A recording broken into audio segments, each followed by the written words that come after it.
Okay students, integer type question से start करते हैं अपन लोग। पहला इंटीजर टाइप क्वेश्चन आपको इंक्लूड नहीं करना है। ये क्वेश्चन करेक्ट नहीं है, दिस क्वेश्चन इज रॉन्ग, और ये रिमूव कर दिया जाएगा बच्चों आप लोगों के पास in the coming session. So question number 2 से शुरू करते हैं। इन्होंने बोला है बच्चों, जरा देखो इन्होंने क्या इंफॉर्मेशन दी।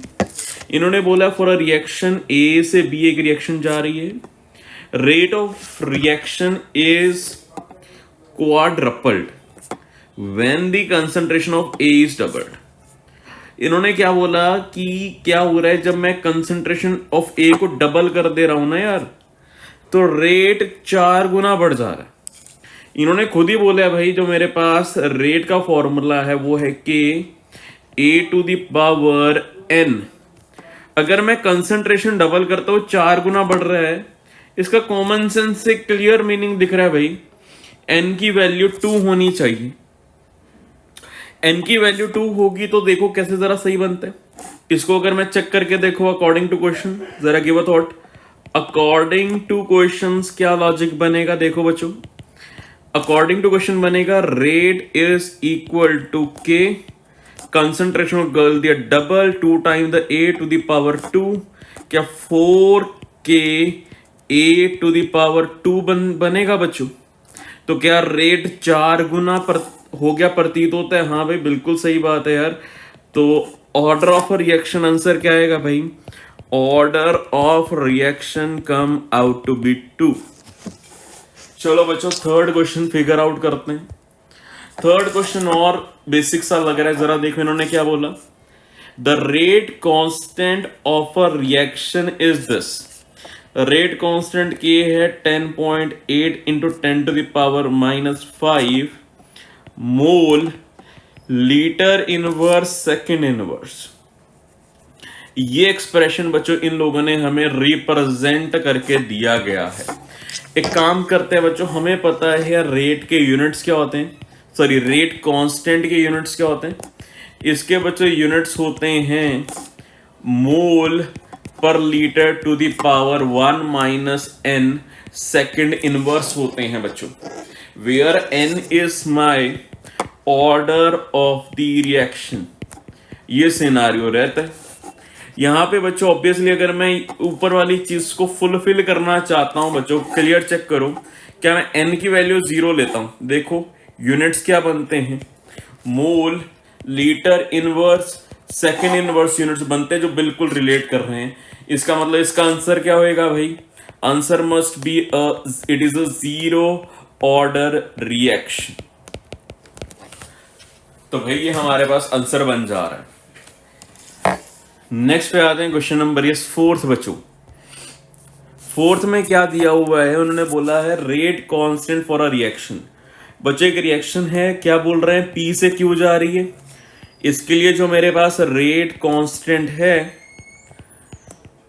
उसकी वैल्यू है 0.693 mole litre inverse second inverse given है। इन्होंने क्या बोला, द इनिशियल कंसंट्रेशन, ठीक है, they have given the initial concentration of P is equal to how much is 6.93 mole per litre, right. Half life आपसे पूछी गई है। पहले तो हमें रेट कांस्टेंट से चेक करना है भाई इसका ऑर्डर ऑफ रिएक्शन क्या बन के आ रहा है। चेक करो, हमने ऊपर में ही डिस्कस किया था रेट कांस्टेंट के जो यूनिट्स होते हैं बच्चों, that is equal to mole litre 1 - n second inverse है। n की वैल्यू 0 लो आप लोग, तो क्या आएगा, mole litre inverse second inverse. इसका मतलब ऑर्डर ऑफ रिएक्शन निकल करके आ रहा है बच्चों मेरे पास 0। अब 0 का हाफ लाइफ अप्लाई करेंगे। देखो कैसे अप्लाई करना है अपने को। एक सिंपल लॉजिक पे आते हैं बच्चों। मुझे पता है फॉर्मूला होता है A0 - AT = KT। अगर मुझे इसको हाफ लाइफ में कन्वर्ट करना है तो इनिशियल ए नॉट रहेगा, फाइनल क्या आएगा a naught by two is equal to k, और यहां पे आ जाएगा टी वन बाय टू, क्योंकि मैं हाफ लाइफ डिस्कस कर रहा हूं। आगे चेक करो बच्चों, इसको मैं सिंप्लीफाई करूं तो क्या आ जाएगा a naught by two is equal to k कितना है बच्चों मेरे पास, तो ऐसे ही रखते हैं के और T one by to, value substitute करते हैं बच्चों। इनिशियल कंसेंट्रेशन कितनी है 6.93 और डिवाइड बाय टू की वैल्यू 0.693 और यहां पे क्या आ जाएगा टी वन बाय टू। ठीक है, ये ऑप्शन बन जाएगा। अब यहां पे इसको सॉल्व करते हैं, सॉल्व करने के बाद टी वन बाय टू कितना आ रहा है भाई 5, तो ये हमारे पास क्या आ गया बच्चों, लॉजिक आ गया, answer is coming out to be 5 second. Units के हैं सेकंड्स, तो अपन उसी के अंदर चीजों को सही करेंगे। चलो भाई आगे बढ़ते हैं। क्वेश्चन नंबर इज 5 बच्चों। क्वेश्चन नंबर 5 में देखो क्या गिवन है, फॉर अ रिएक्शन, एक रिएक्शन है, the initial concentration of a reactant is doubled. ठीक है, इन्होंने क्या बोला, इनिशियल कंसंट्रेशन अगर ए नॉट है, अब उसको क्या कर दिया ए नॉट इंटू 2 कर दिया।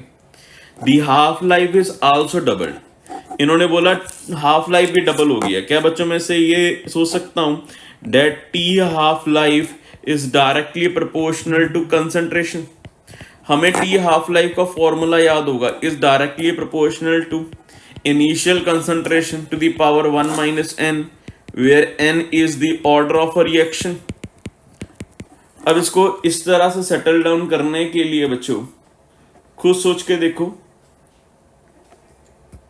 अगर मैं चाहता हूं ये डायरेक्टली रिलेट करे तो n की वैल्यू क्या होनी चाहिए 0। क्या बच्चों मैं बोल सकता हूं T one by two is directly proportional to initial concentration, तभी तो मेरा आंसर बनेगा, क्योंकि कंसंट्रेशन डबल करने से अगर टी हाफ लाइफ डबल हो रहा है मींस डायरेक्ट रिलेशन है हाफ लाइफ और कंसंट्रेशन का। तो अपन fifth question is done, means order of a reaction क्या निकल के आ रहा है, order of reaction is coming out to be 0। ये मेरे पास एक बेसिक सा लॉजिक बन के निकल रहा है। चलो ठीक है बच्चों, क्वेश्चन नंबर 6 पे आते हैं। 6 में चेक करो, एक रीड करो फटाफट। पहले क्या गिवन है, उन्होंने बोला है ए और बी रिएक्ट कर रहे हैं और इससे क्या बन रहा है c. It is found that doubling the concentration of a की कंसंट्रेशन डबल करने से रेट 4 गुना बढ़ रहा है। क्या बच्चों मैं फिर ये डिफाइन कर सकता हूं, ऑर्डर विद रिस्पेक्ट टू ए क्या मेरा 2 आना चाहिए, तभी डबल करने से 4 गुना चीज बढ़ रही है। अगला सुनो, and doubling the concentration of B increases the rate by 2 times. इसका मतलब order with respect to B मेरा 1 आएगा, सोच के देखो, डबल करने से चीज डबल हो रही है, इसका मतलब रेस टू द पावर क्या होना चाहिए 1। अगर डबल करने से चीज 4 गुना ज्यादा हो रही है पावर 2, डबल करने से अगर चीज 8 गुना ज्यादा हो रही है तो मतलब पावर 3। तो अगर मैं चेक करूं कि अगर मैं इसका रेट लॉ डिफाइन करूं that rate is equal to constant k concentration of a to the power 2 b to the power क्या आ जाएगा 1। क्या बच्चों ये मेरा एक ऑर्डर ऑफ रिएक्शन निकल के आ गया। तो ऑर्डर ऑफ रिएक्शन फाइनली आ गया मेरे पास 2 + 1 क्या निकल गया बच्चों 3। We are good to go. Next पे आता है क्वेश्चन नंबर 7। 7 देखिए बच्चों, 7 में रीड करो आपसे क्या पूछना चाह रहा है वो। 7 में पूछ रहे हैं the energy of activation in kilo calorie. आपसे EA पूछा गया है बच्चों आप लोगों से सवाल से, और उन्होंने क्या बोला, if it's rate doubles when the temperature is raised from this to this.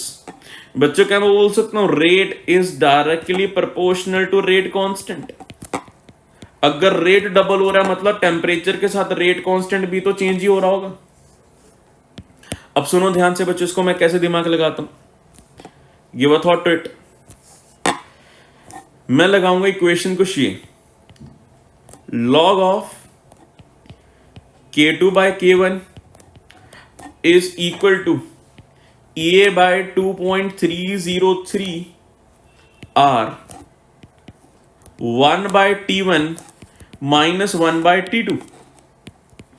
इसका लॉजिक सुनो बच्चों, जब टेम्परेचर T1 है उस समय इक्विलिब्रियम कांस्टेंट क्या है भाई, K1।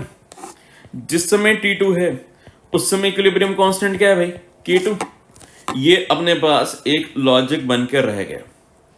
अब बस वैल्यूज पुट करते हैं। T1 कितना है भाई, 250। ए कितना है भाई, 300। कितने का चेंज आ रहा है, डबल का। तो अगर मैं फाइनल एक्सप्रेशन लिखूं, क्या मैं इसको लिखूंगा, log ऑफ